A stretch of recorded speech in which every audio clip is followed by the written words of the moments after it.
The metal corridors of the abandoned space outpost were silent. Dust floated in the air like tiny ghosts. The human, Ethan, walked slowly with a flashlight in one hand. He was searching for spare parts, nothing more. His boots echoed on the broken floor, and each sound reminded him how alone he was. But then he heard it, a faint sound like breathing. But quick and trembling, he stopped, turned his light to the side, and saw movement. In the corner of the dark room, someone crouched. It was not human. A girl with silver skin and glowing blue markings pressed herself against the wall. Her wide alien eyes reflected the light. She looked terrified, her hands shook as she raised them, her voice breaking in a whisper. "Please, don't eat me."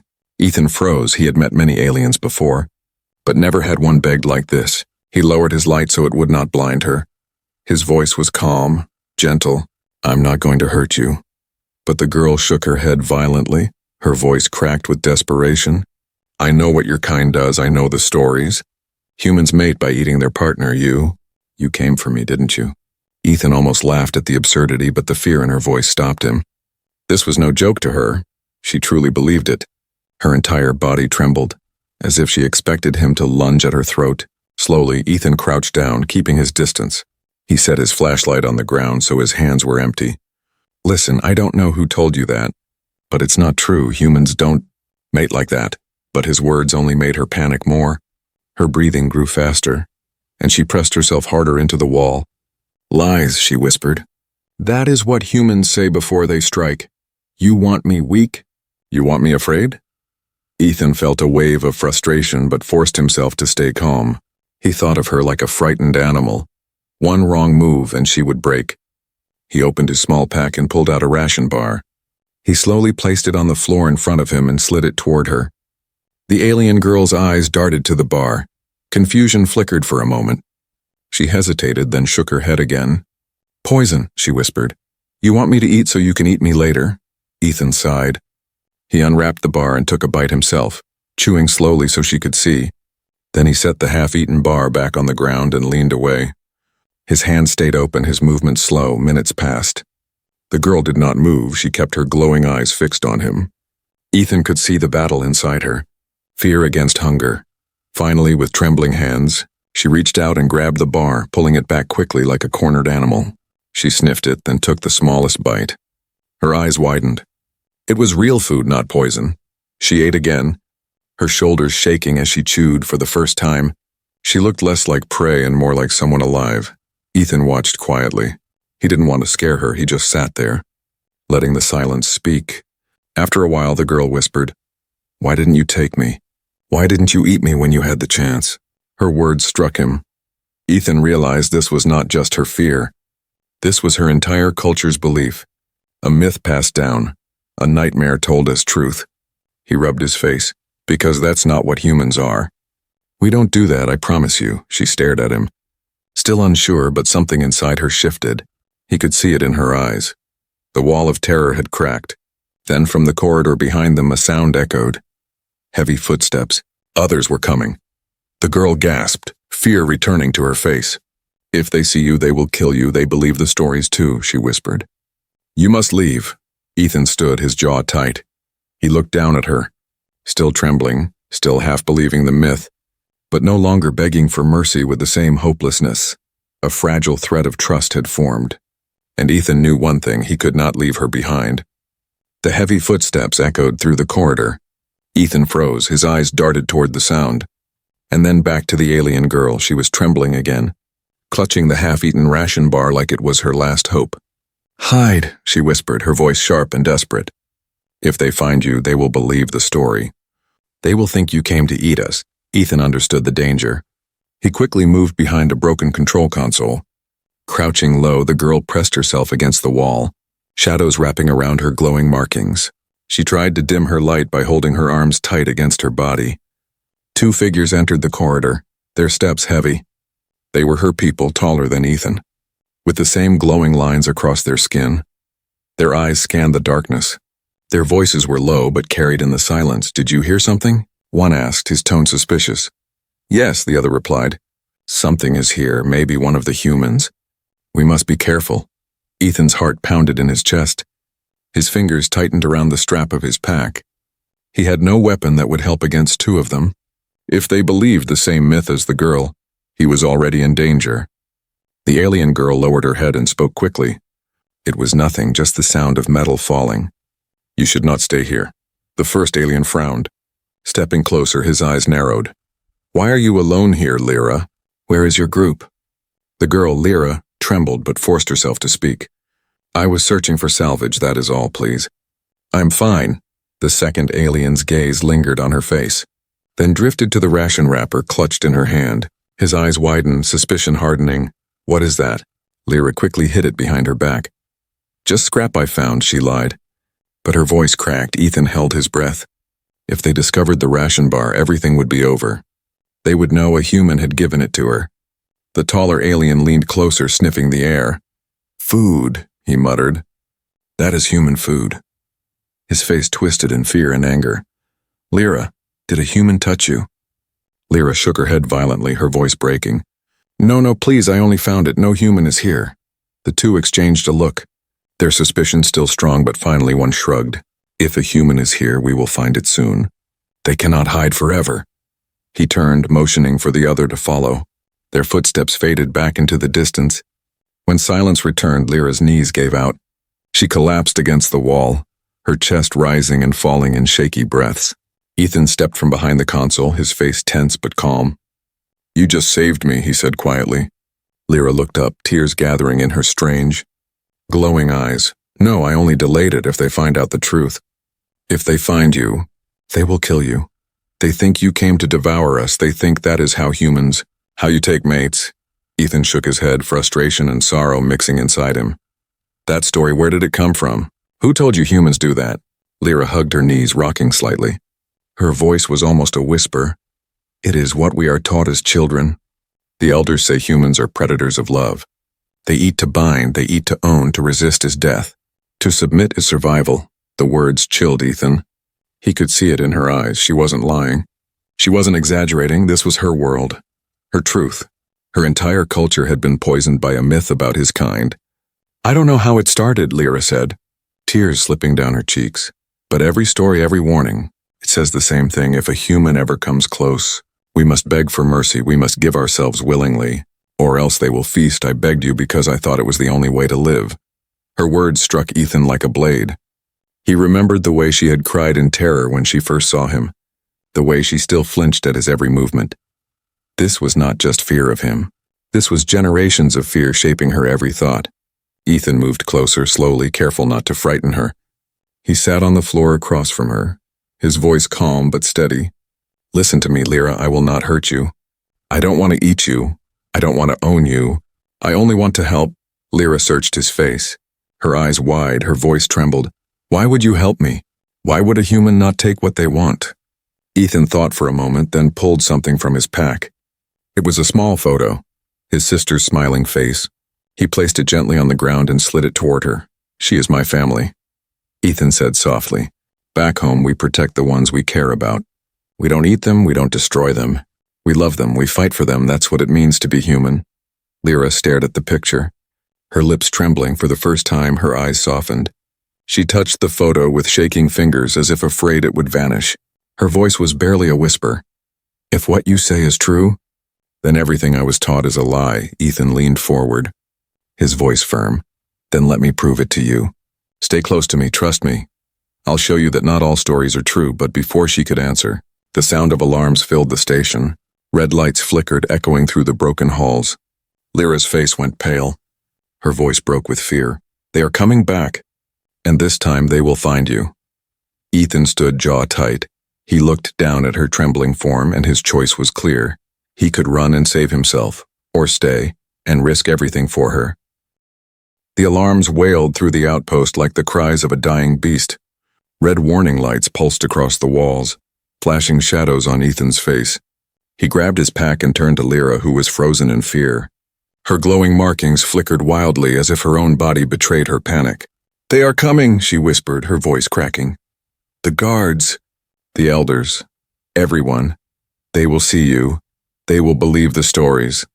Ethan crouched in front of her, his voice firm but calm. Then we have no choice.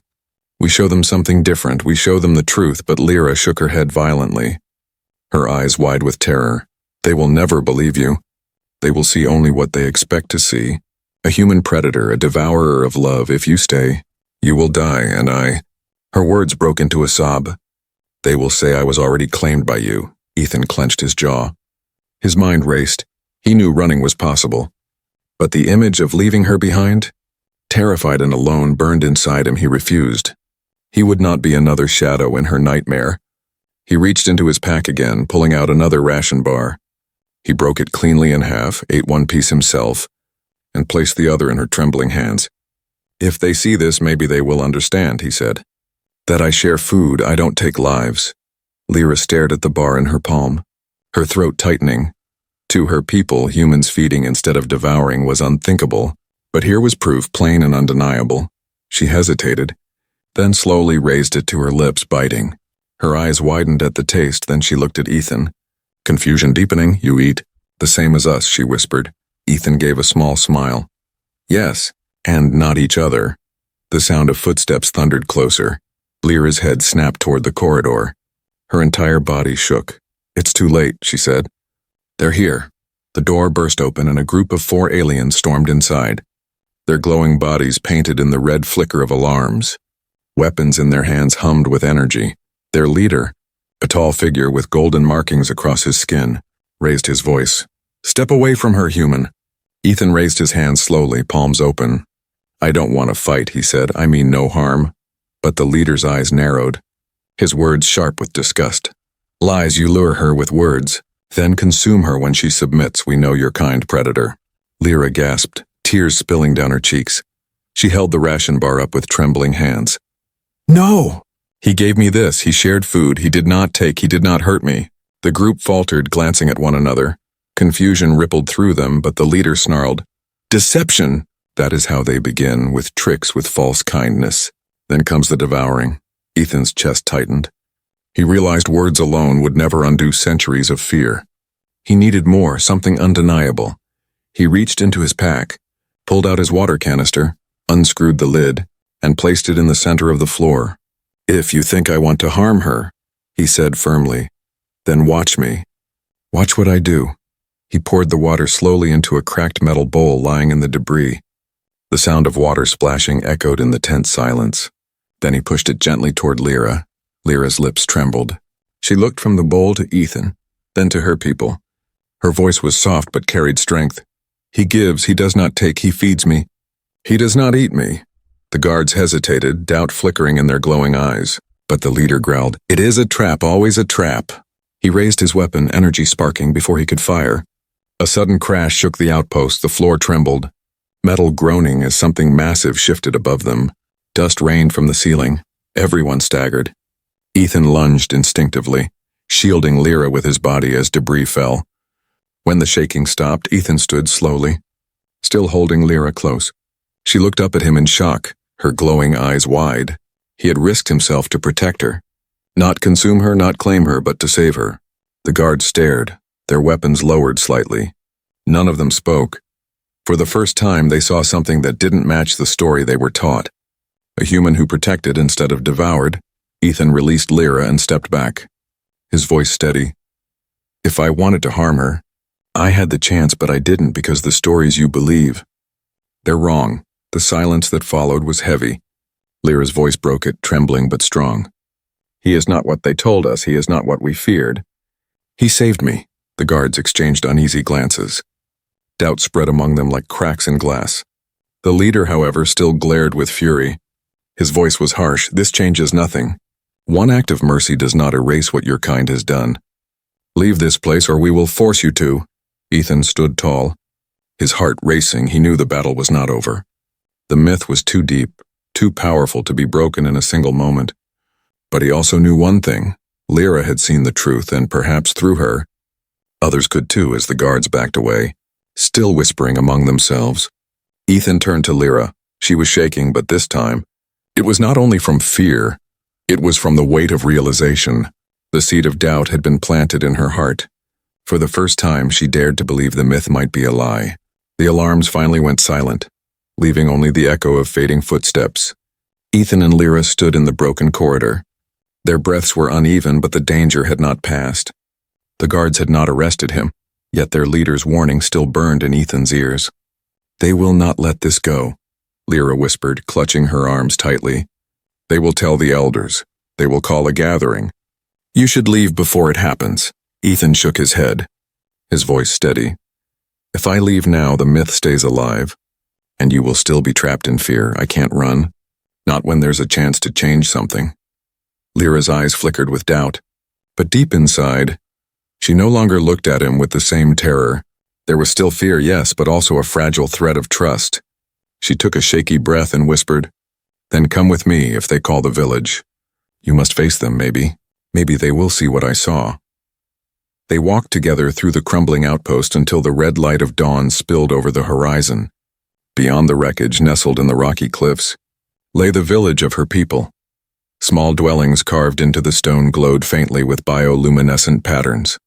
The air carried the sound of whispers, voices rising as words spread faster than footsteps.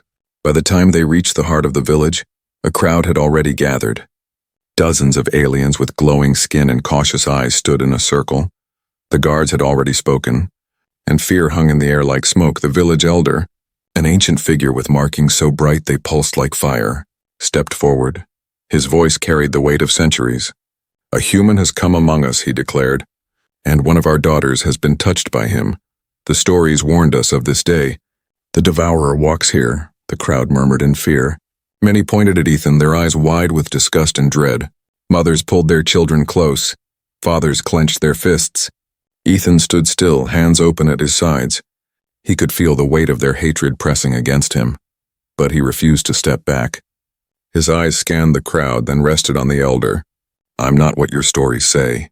I don't want to harm anyone." The elder's eyes narrowed. "Lies are easy, human. You speak sweetly so you may consume later. We know your kind. We know your hunger." Before Ethan could respond, Lyra stepped forward. Her voice trembled but was clear. "He saved me," she cried. "When the ceiling collapsed, he shielded me. He gave me food. He gave me water. He has not harmed me." "Not once," the villagers gasped, whispers spreading like wildfire. Some looked at her in disbelief, others in confusion. The elder raised a hand, silencing them. "Child, fear clouds your judgment, do you not see? This is how it begins, with kindness, with gifts. Then comes the consuming." Lyra shook her head, her eyes filling with tears. "I saw him eat the food himself before sharing it with me. He gave me life, not death, if the stories were true. I would not be standing here." The crowd's whispers grew louder, doubt beginning to slip through the cracks. Some eyes softened, others hardened even more. The elder's face twisted, his voice thunderous. "Enough! The myths are the foundation of our survival. To question them is to betray our people." Ethan's chest tightened. He stepped forward, his voice strong. "Then test me, I will not hide. Let me prove here and now that your stories are wrong." The elder's gaze was sharp. His voice dropped into a growl. "You dare challenge our truth? I dare to show you reality," Ethan replied. His hands trembled slightly, but his voice did not break. "Your people believe humans devour. Then watch me, watch what I do, not what your myths tell you." The elder's eyes burned, but he could not stop the whispers of the villagers around him. Curiosity flickered in their glowing eyes. They wanted to see, they wanted proof. The elder raised his staff, striking it against the ground. "Then so be it. We will witness. We will see if your deeds match your words." A space was cleared in the center of the gathering. All eyes turned to Ethan. The weight of generations of fear pressed down on him, but he stood tall, knowing one mistake could condemn him forever. Lyra stepped closer to him, whispering under her breath, "They are waiting for you to prove yourself. One wrong move, and they will kill you." Ethan nodded slightly. His heart raced, but he remembered his sister's photo, the symbol of love. He remembered shielding Lyra in the collapsing outpost. He had already shown her the truth. Now he had to show all of them. He opened his pack slowly, pulling out the last ration bar. He broke it in half, then in quarters, holding the pieces in his open palms. His voice carried across the silent crowd. "This is what humans do. We share food, we protect, we care. We do not devour those we call friends." He placed one piece gently in Lyra's hands, then set the others down before 3 small alien children standing with their mother. Their glowing eyes widened as they stared at the food. The mother gasped, "Don't eat it, it's a trick." But one child, trembling, reached out and took a tiny bite. His face lit up in surprise. "It's food," he whispered. "Real food." A wave of murmurs rushed through the crowd. Some gasped, others argued. The wall of certainty that had stood for generations cracked under the weight of one simple act. The elder's face twisted with fury. His staff slammed against the ground. "No, this is deception. He poisons us with gifts, do not be fooled." But even as he shouted, the children ate, smiling at the sweetness. Their mother's eyes filled with confusion, her fear warring with what she saw before her. Ethan turned slowly, his eyes meeting the elders. "The truth is simple, what you were taught is a lie." The crowd erupted, some shouted in anger, others in disbelief, a few even cheered. The village was split, torn between myth and what they had just witnessed. And in the middle of it all, Ethan stood tall, knowing the confrontation had only just begun. The village was no longer quiet. Shouts and whispers mixed together like a storm. Some aliens clutched their children, pulling them away from Ethan. Others leaned forward, curiosity in their glowing eyes. The air was heavy with fear, doubt, and something new. Uncertainty. Ethan stood in the center of the circle, calm on the outside, though his chest burned with unease. He could feel the weight of every eye on him. He had shown them food. He had shown them care. But for many it was not enough. Generations of belief could not be erased in a single moment. The elder's staff slammed against the stone ground. Silence spread at once. His voice thundered. "He plays tricks with food and gifts, but his true nature will show when danger comes. If he is a predator, he will reveal himself. If he is prey, he will run, so we will see here and now." The truth of this human. The crowd held their breath. Lyra gasped, her markings glowing faintly as she stepped forward. "Elder, please, he is not what you say. He saved me once already." The elder raised his hand sharply, silencing her. His glowing eyes locked on Ethan. "If you are no predator, then prove it. When the wild beasts are released, you must protect the girl beside you. If you run, we will know. If you fight and consume, we will know. This is the test of trust." A deep rumble came from behind the crowd. Heavy doors opened at the edge of the village square. From the darkness inside, growls echoed, harsh and hungry. The villagers stepped back quickly, fear flickering in their glowing eyes. Ethan's jaw tightened. He didn't know what kind of creatures these were, but he knew the elder was setting a trap. If he ran, he was guilty. If he fought, he might look like the predator they feared. Either way, the elder wanted him condemned. Two massive beasts stepped out. Their bodies were covered in dark fur that shimmered with faint glowing lines like cracked fire. Their teeth were long, curved blades, saliva dripping onto the stone ground. The crowd gasped. Mothers clutched their children tighter. Lyra froze, her entire body shaking. Her voice was a trembling whisper. "They're hunters. They are used in trials. No one faces them and lives." Ethan placed himself in front of her without thinking. His arms spread wide as the beast prowled closer. He could hear the crowd murmuring, some in awe, some in anger. The elder's voice rang out, sharp as steel. "Show us, human. Will you run, or will you devour?" The beast lunged. Ethan reacted on instinct, rolling to the side and grabbing a broken spear from the ground. He didn't strike to kill, only to block. The first beast slammed against the weapon, snarling. The impact jolted through his arms, but he held his ground. The second beast circled, its glowing eyes fixed on Lyra. Ethan's heart pounded. He knew what they wanted. They would go for the weakest, he shouted, waving the spear to draw its attention. "Over here." The crowd gasped as he moved. Not striking, not biting, but defending. Every motion was meant to shield. Every step was meant to protect. The first beast lunged again, jaws snapping close to his arm. Ethan gritted his teeth and shoved the spear sideways. Forcing it back, pain tore across his muscles, but he did not fall. Lyra's voice rang out through the chaos. Trembling but desperate, "He is protecting me. Look, he does not consume, he defends." The villagers murmured louder.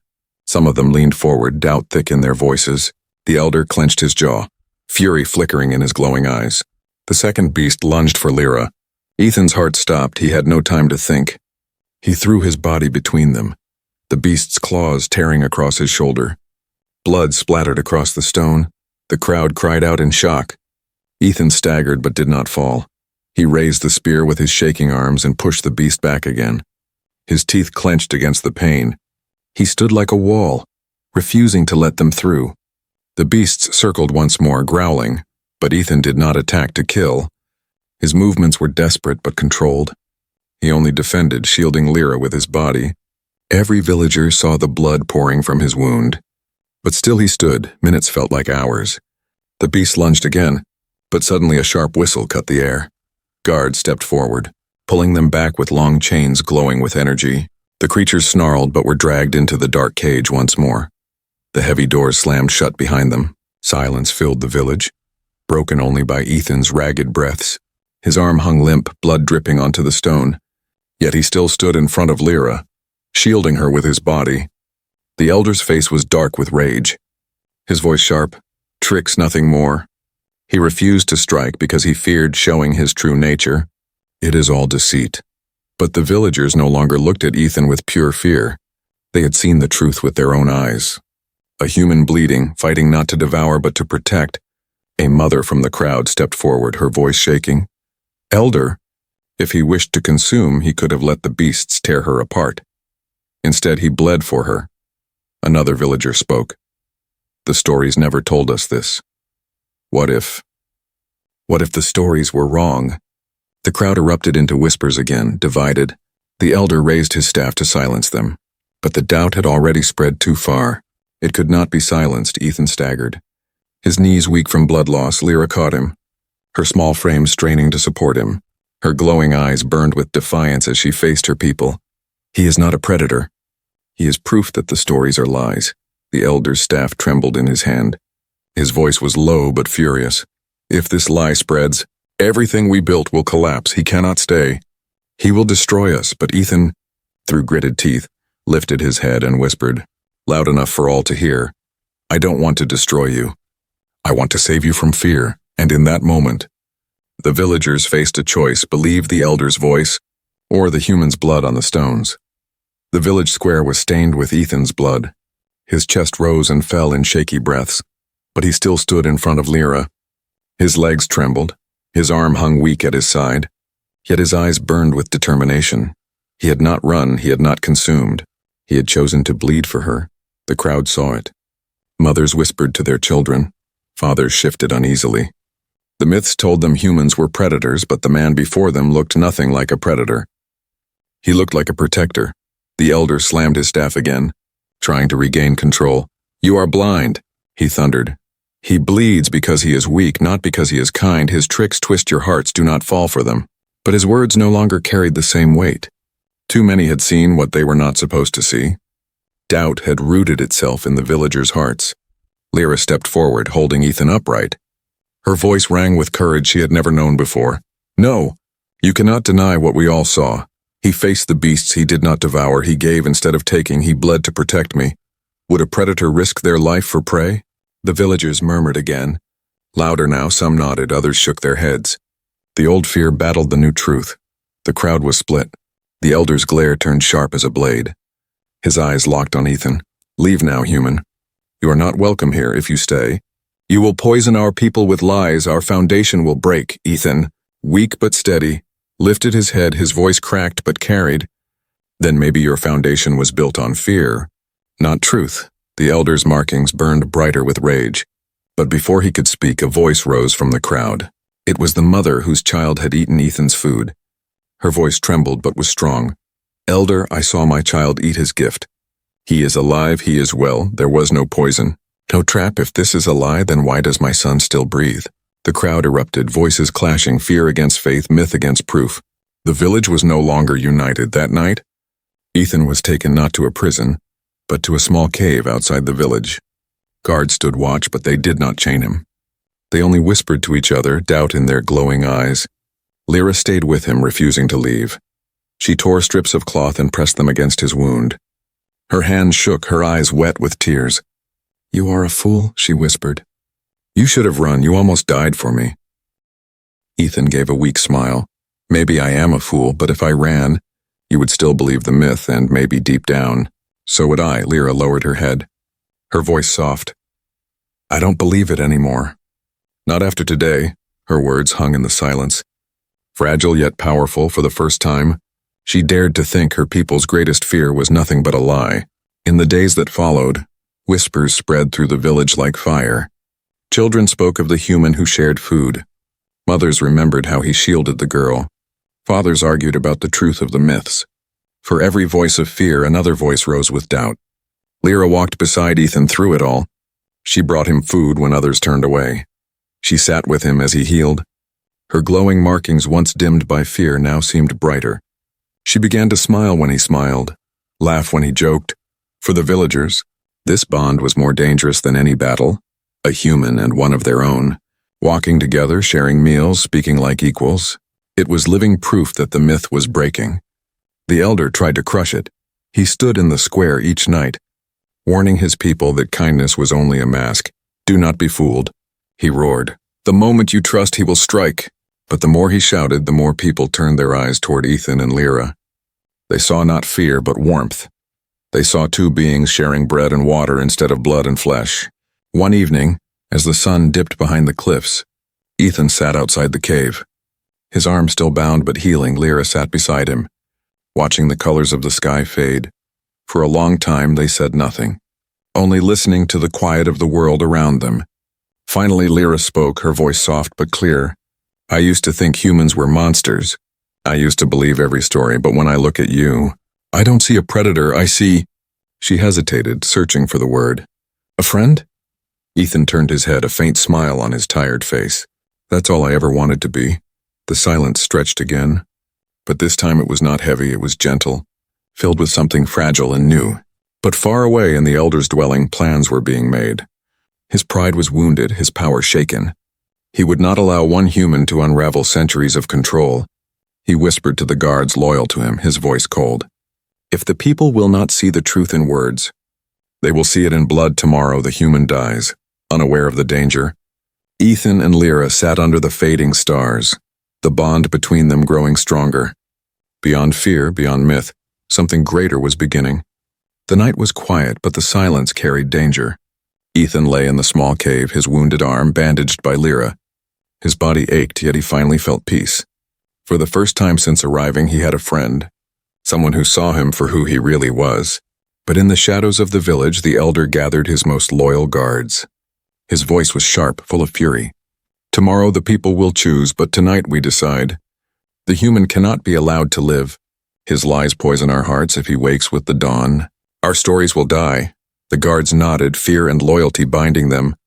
Their weapons glowed faintly in the darkness as they moved toward the cave. Lyra stirred from sleep before Ethan did. Her markings flickered with unease. She heard the faint scrape of footsteps outside. Her heart stopped. She knew the elder had made his move. Without thinking, she shook Ethan awake. Get up! They are coming for you! Ethan's eyes snapped open. He tried to rise, but pain shot through his arm. His body was weak, barely healed from the beast's attack. He knew he could not fight like before. The cave entrance filled with glowing figures. Their weapons raised, the elder's voice boomed behind them. Now the myth ends as it always should. With the human's death, Lyra stood in front of Ethan, her arms spread wide. No, you will not touch him, she cried. Her voice shook, but her body did not move. The elder sneered. Step aside, child. He has bewitched you with tricks and gifts. You betray your people for him. Tears welled in Lyra's eyes, but she stood firm. No, I betray nothing. I see the truth. He is not what you say. He is not what the stories claim. He is kind, he is human, and I will not let you kill him. The crowd had gathered outside, drawn by the noise. Villagers filled the square, watching in silence. Mothers held their children close. Fathers whispered uncertain words. They waited. Not knowing which truth to believe, Ethan forced himself to his feet. His legs shaking, his voice was weak but steady. If you want my life, take it, he said. But know this, if your stories were true, she would already be dead. I had every chance. But I chose to protect her. I chose to bleed for her, if that makes me a predator. Then maybe your fear has blinded you more than you realize. The elder's staff trembled in his grip. His fury burned bright. He raised his weapon to strike. But before he could, Lyra stepped forward, placing herself directly between Ethan and the elder. Her glowing markings blazed brighter than ever. If you kill him, you must kill me too, she shouted.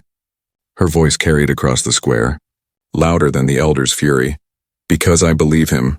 I believe the truth I saw with my own eyes. And I will not live in fear anymore. Gasps rippled through the crowd. The villagers looked at each other. Their voices rose in whispers. She stands with him. She chooses him, the elder roared, his voice cracking. Foolish girl, you condemn us all. He raised his weapon again, ready to strike them both. But something unexpected happened.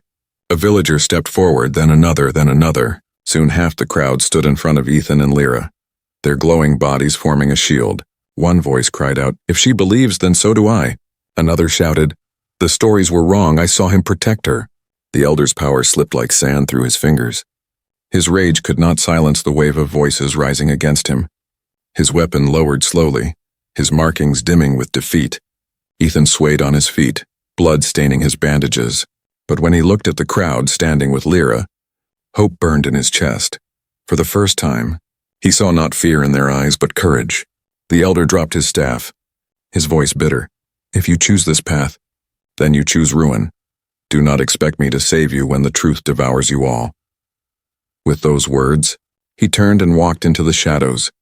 His loyal guards following behind, silence filled the square, broken only by the sound of Ethan's ragged breathing.